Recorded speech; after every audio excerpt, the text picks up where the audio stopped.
Hello and welcome to Fresh Face One Shots. My name is Joey. And I'm Jacob. And today we are back with the Uncanny X-Men by Gail Simone. This is the end of our current story arc, Dark Artery. This is part 4 of 4. I love this cover, first off. I don't know. Marquez on art for this entire arc has just been knocking it out of the park, and I've really loved it. It is gothic. It is delightful Southern Gothic horror, and honestly, you know what?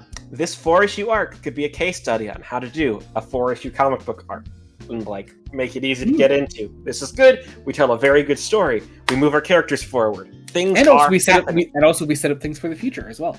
Yes, but she goes lovingly into this first scene. I really do love this first scene because we're building on a very small scene from a couple issues back, but sort of making that really important for a couple things moving forward. In that the woman whose children Nightcrawler saved is now sort of stepping before the people of New Orleans and saying hey, mutants have saved my life, and there are other cases like this too. I'm not the only one. And so New Orleans officially becomes a friendly town to the X-Men, to mutant kind, or at least it's implied to be. We could it could be. Hence why I say officially, on an official level, they are. they say they were having their very first friendship festival for the mutants, which I love. Look, does this feels a little rainbow capitalism-y? Okay, very very possibly, very possibly. I'm there's some frame in here where I'm I know what you're doing, Gale. I trust you. Perhaps. For now it feels genuine, and I appreciate this. I like this. But I guess we'll see. Here's the thing. Now we move into the actual proper story of concluding the Dark Artery stuff. Oh my god, the art, the action, So just the opening 2-page spread with Man-Thing in the middle and Henrietta sort of narrating over it all. It's one of Marquez's best, I think. I really really love. Yes, and the way everybody's fighting, just it's good shit. You can't deny it. This is how you do really good layouts, guys. This is how you do it. I need to know. Blueprint. I need to know who specifically you're calling out with this. Listen. Oh my god. Anyway, but sort of in the middle of all this, Deathstream becomes really OP, and I really love that. My baby boy just gets a chance to literally put a stop to the fighting. Can I just say I know I said it last time. I love these costumes. I love them all. Such great costumes. They are so. Is it the right amount of edge? Just but they work so well.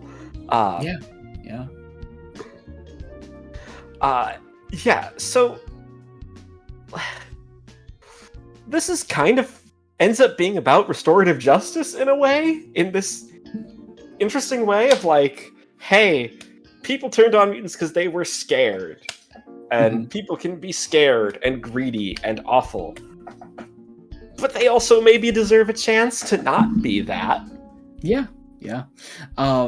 We have Shuvarak here once again, as long as I'm pronouncing that right. I love the visual of Shuvarak taking the form of Ransom and using Ransom to talk to the other mutants here. Once again, it's one of those wonderful ways that Marquez sort of portrays Ransom here with his sort of blacked out eyes, and once again, I love the speech bubbles. The lettering is also great by Clayton Cowles. Just a really effective scene there. Well, I'll also say it's interesting that our darkest character isn't Deathdream, it's Ransom. Yeah, I mean, that's what allows Ransom to be taken over, and also a lot of this issue, the arc in general, but this issue specifically is about showing Deathdream a better way and having him actually appearances can be deceptive. Yeah, also just Deathstream is, I mean, it was another one of those great things that, and it's what makes Simone such a great writer for creating totally new and original characters like this for this run, is that like someone like Deathstream is actually able to like learn and change and continue to grow and like be different by the end of this arc than he was at the start, and you just don't see that often in comics in general because it's such a cyclical. No. I'm gonna push back. It's because people think cyclical means unchanging. Cyclical doesn't have to mean unchanging. Like, I wasn't really equating it to unchanging. I was more using it to mean that like because characters often reset and are cyclical in nature and are continually finding themselves back to where they started.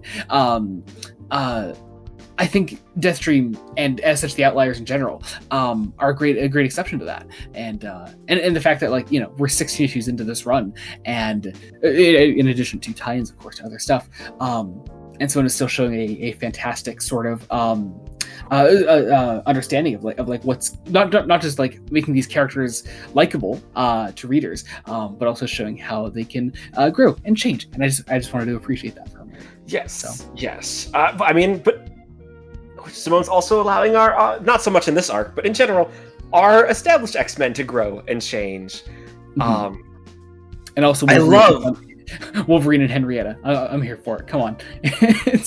Look. Here's the thing. I believe Logan canonically gets around. Like, hasn't this man had like so many love interests? So many.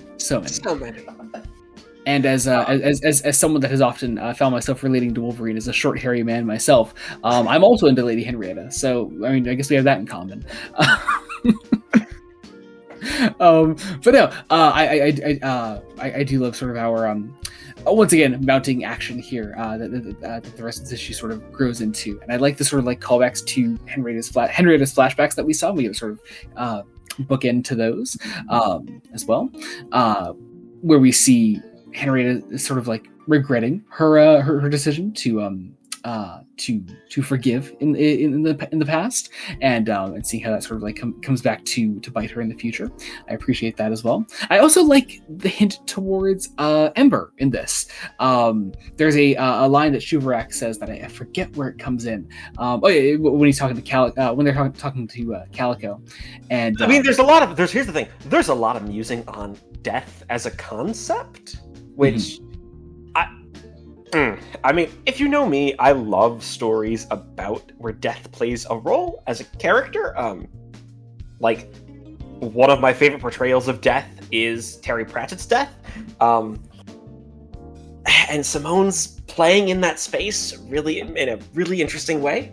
Well, on the sort of Ember thing that I was just referring to was that like Calico is sort of faced with the being faced with the idea that like Ember is dead. The line is like, this one has brought a dead animal back to life. It stands at the door breathing stolen air, and that sort of feeds into Calico and Ember almost growing closer by the end. You see this moment of connection between the two of them, and like Calico embracing that, and as such I would personally say embracing death by the end of also we haven't mentioned it. I really like that Gail Simone is acknowledging that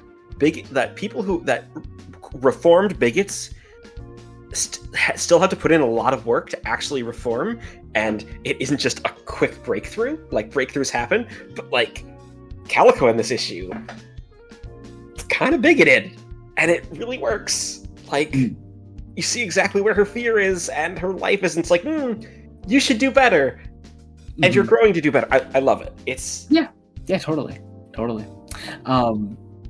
I love also Man-Thing being our savior in the end of this issue. I love that as well. And Rogue, of course, but Man-Thing mostly. And also Shuvarak not quite being defeated, as it were, but more just sending them away. And I would imagine Simone is setting up more things with Shuvarak to explore in the future. I would love to come back to this setting and Henrietta in the future to see where this all sort of evolves into. But I guess I love how there's also it's quite literally a ransom of leave one of the four here and you can all leave, and it's of course that isn't gonna fucking happen, but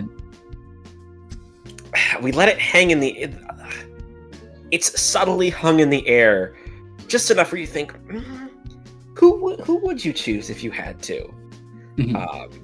Obviously, the answer being you don't choose. The people don't get left behind. Yeah. But I do also love the note that this issue ends on, because we have the X-Men and the Outliers returning to Haven House, and our Sentinel Hound apparently being reprogrammed somehow, being in as the one screen says good boy mode, and is now just hanging out, I guess, at Haven House. Like, Simone gave them a dog, and I gotta appreciate it. And just Death Dream ending the story as part of the family. Yeah. And it's great. Also, honestly, a lot of literary allusions in this one too. Like the idea of Saint George and Saint George slaying a dragon. There's a lot here. Simone's playing with a lot of stuff. This is, I mean, it's Gail Simone. What do you expect? But indeed. But all that said, I think that does do it for this issue. Thank you all so much for watching. Be sure to check out other Fresh Face one-shots we do. We cover Super Ramp by Joshua Williamson, Wonder Woman by Tom King, Batman The Long Halloween, The Last Halloween, The End of the Long Halloween Saga, as well as Trinity, Daughter of Wonder Woman, the spin-off to Tom King's Wonder Woman. We're also obviously covering The Uncanny X-Men by Gail Simone. Every time a new issue comes out, it'll be here. If you like this video, I mean, we can also say we are probably going to be covering at least some of the Marvel DC crossovers when they come out. Like, the Batman Deadpool stuff at the very least. So yeah, that'll be fun. And both issues, the ones by Grant Morrison. Grant Morrison, and then one by Zeb Wells. So yeah, going to be lots of fun, I imagine. Also check out the main podcast, Fresh Face Comics, at the time of this coming out. Tomorrow, our episode on Batman Battle for the Cowl comes out, and then we have more fun Batman stuff coming up in our countdown to episode 100. It's going to be awesome. I'm so excited. Yeah, awesome. Yeah, it's going to be great. Also, check out our link trees, our social media, and everything will be in the description below. You can follow us wherever you want to follow us. Be sure to subscribe to the channel, Blood Donut Studios. Any and all support means the world to us. And check out the Blood Donut Studios Patreon, where you can get things like fresh-faced extras and Star Trek commentaries, all kinds of fun things. So I think that about does it. Thank you all so much for watching. Until next time, this has been Joey Morgan. And Jacob Licklider. Goodbye. Goodbye.